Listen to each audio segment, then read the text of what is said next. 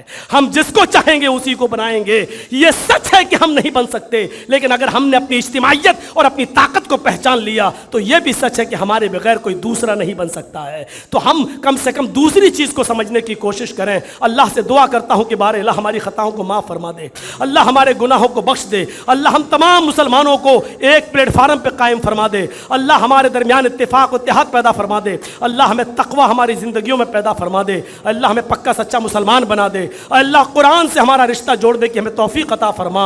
اللہ ہم سب مسلمانوں کو اتفاق اور اتحاد کے ایک پلیٹ فارم پہ قائم فرما دے۔ بار الہ جب تک تو ہمیں زندہ رکھ، اسلام پہ زندہ رکھنا، اور جب ہمارا خاتمہ ہو تو ایمان پر ہمارا خاتمہ فرمانا۔ وما علینا الا البلاغ المبین، وآخر دعوانا الحمد للہ رب العالمین۔